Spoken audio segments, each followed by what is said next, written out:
Merry Christmas, one and all. December 25th, the morning of Christ's Nativity.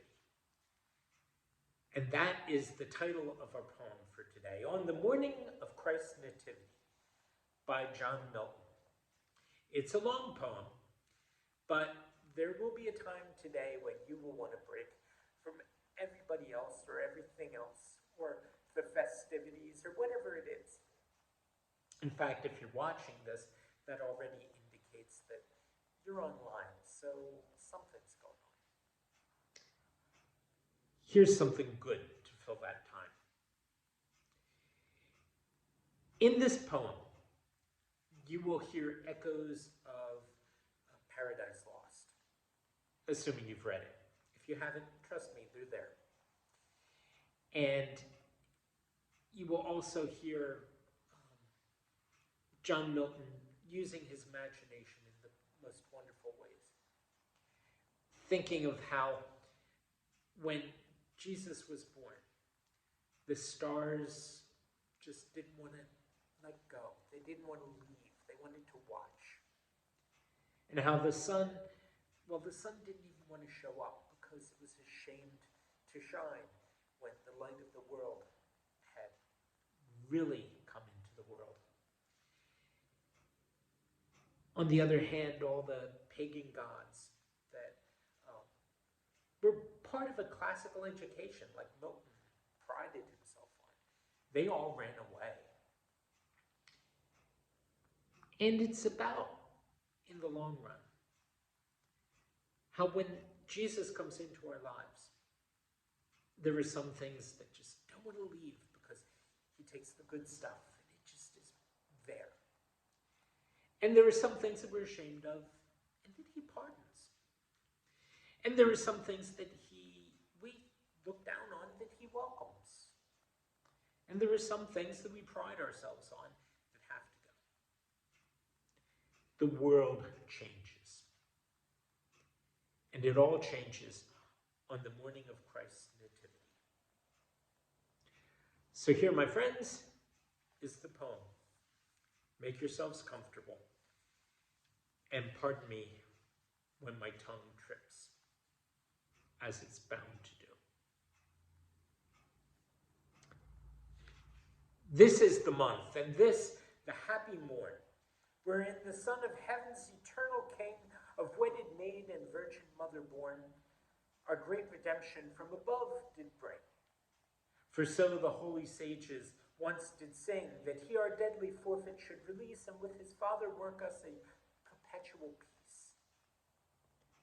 That glorious form, that light unsufferable, and that far-beaming blaze of majesty, wherewith he wont at heaven's high council table to sit the midst of trinal unity, he laid aside.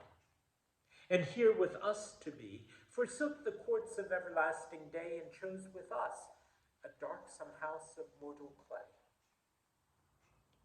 Say, heavenly muse, shall not thy sacred vein afford a present to the infant God? Hast thou no verse, no hymn or solemn strain to welcome him to this his new abode? Now while the heaven by the sun's team untrod hath took no print of the approaching light, and all the spangled host keep watch in squadrons bright. See how from far upon the eastern road the star-led wizards haste with odors sweet. O run, prevent them with thy humble load, and lay it lowly at his blessed feet. Have thou the honor first thy Lord to greet, and join thy voice unto the angel choir from out his secret altar touched with hallowed fire. It was the winter wild, while the heaven-born child, all meanly wrapped in the rude manger lies. Nature, in awe to him, hath doffed her gaudy trim, with her great master so to sympathize. It was no season then for her to wanton with the sun, her lusty paramour. Only with speeches fair she woos the gentle air, to hide her guilty front with innocent snow, and on her naked shame pollute with sinful blame the saintly veil of maiden white to throw. confounded that her Maker's eyes should look so near upon her foul deformities.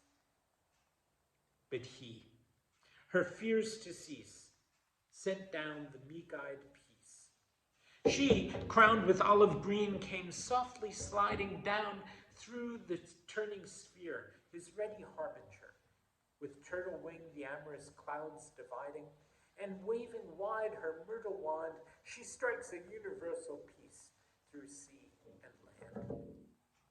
No war or battle sound was heard the world around. The idol spear and shield were high uphung. The hooked chariot stood unstained with hostile blood. The trumpet spake not to the armed throng, and kings sate still with awful eye, as if they surely knew their sovereign lord was by. But peaceful was the night, wherein the Prince of Light his reign of peace upon the earth began. The winds with wonder whisked, smoothly the waters kissed, whispering new joys to the mild ocean, who now hath quite forgot to rave, while birds of calm sit brooding on the charmed wave. The stars, with deep amaze, stand fixed in steadfast gaze, bending one way their precious influence, and will not take their flight for all the morning light. Or Lucifer that often warned them thence, but in their glimmering orbs did glow, until their Lord himself bespake, and bid them go. And though the shady gloom had given day her room, the sun himself withheld his wonted speed, and hid his head for shame, as his inferior flame the new enlightened world no more should need. He saw a greater sun appear than his bright throne or burning axle tree could bear. The shepherds on the lawn, or ere the point of dawn, sate simply chatting in a rustic row. Full little thought they then that the mighty Pan was come to live with them below. Perhaps their loves, or else their sheep, was all that did their silly thoughts so busy keep. When such music sweet their hearts and ears did greet, as never was by mortal finger struck, divinely warbled voice answering the stringed noise, as all their souls in blissful rapture took. The air such pleasure loth to lose, with thousand echoes still prolongs each heavenly close. Nature, that heard such sound beneath the hollow round of Cynthia's seat, the airy region thrilling, now was almost wan to think her part was done, and that her reign had here its last fulfilling. She knew such harmony alone could hold all heaven and earth in happier union. At last surrounds their sight a globe of circular light, that with long beams the shamefaced night arrayed. The helmed cherubim and sworded seraphim are seen in glittering ranks, with wings displayed, harping in loud and solemn choir, with unexpressive notes to heaven's newborn air. Such music, as 'tis said, before was never made.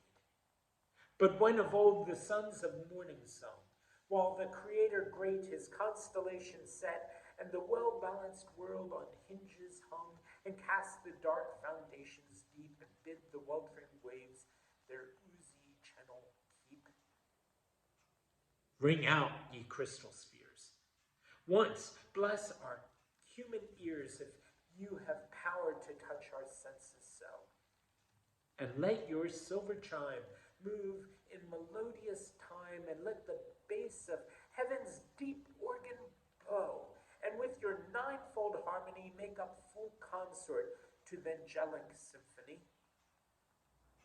For if such holy song enwrap our fancy long, time will run back and fetch the age of gold, and speckled vanity will sicken soon and die, and leprous sin will melt from earthly mold, and hell itself will pass away, and leave her dolorous mansions to the peering day. Yea, truth and justice then will down return to men, orbed in a rainbow. And like glory's wearing, mercy will sit between, throned in celestial sheen, with radiant feet the tissued clouds down steering, and heaven, as at some festival, will open wide the gates of her high palace hall. But wisest fate says no. This must not yet be so. The babe lies yet in smiling infancy, that on the bitter cross must redeem our loss. So both himself and us to glorify. Yet first to those he chained in sleep, the wakeful trump of doom must thunder through the deep, with such a horrid clang as on Mount Sinai rang. While the red fire and smoldering clouds outbreak, the aged earth, aghast with terror of that blast, shall from the surface of the center shake, when at the world's last session, the dreadful judge in middle air shall spread his throne. And then, at last, our bliss, full and perfect is, but now begins. For from this happy day, the old dragon underground in straighter limits bound, not half so far casts his usurpant sway. And wrath to see his kingdom fail swings the scaly horror of his folded tail. The oracles are numb, dumb. No voice or hideous hum runs through the arched roof in words deceiving. Apollo from his shrine can no more divine, with hollow shriek the steep of Delphos leaving. No nightly trance or breathed spell inspires the pale-eyed priest from the prophetic cell. The lonely mountains o'er and the resounding shore, a voice of weeping heard and loud lament. From haunted spring and dale, edged with poplar pale, the parting geniuses with sighing sent. With flower interwoven tresses torn, the nymphs in twilight shade of tangled thickets mourn. In consecrated earth and on the holy hearth, the Lars and Lemures moan with midnight plaint. In urns and altars rounded, drear and dying sound affrights the flamens at their service quaint. And the chill marble seems to sweat, while each peculiar power foregoes his wonted seat. Peor and Baalim forsake their temples dim, with that twice battered god of Palestine, and Munid Ashtaroth, heaven's queen and mother both, now sits not girt with tapers holy shine. The Libyc Hammon shrinks his horn in vain, the Tyrian maids their wounded Tammuz mourn. And sullen Moloch fled, hath left in shadows dread his burning idol, all of blackest hue. In vain with cymbals ring they call the grisly king, in dismal dance about the furnace blue. The brutish gods of Nile, as fast as Isis and Horus and the dog Anubis haste. Nor is Osiris seen in Memphian grove or green, trampling the unshowered grass with lowings loud, nor can he be at rest within his sacred chest. Naught but profoundest hell can be his shroud. In vain, with timbreled anthems dark, the sabled sorcerers bear his worship dark. He feels from Judah's land the dreaded infant's hand. The rays of Bethlehem blind his dusky eye, nor all the gods beside longer dare abide. Not Typhon huge, ending in snaky twine, our babe to show his godhead true, can in his swaddling bands control the bandit crew. So when the sun, in bed, curtained with cloudy red, pillows his chain upon an orient wave. The flocking shadows pale troop to the infernal jail. Each fettered ghost slips to his several grave, and the yellow-skirted fays fly after the night steeds, leaving their moon-loved maze. But see, the Virgin blessed hath laid her babe to rest. Time is our tedious song should here have ending.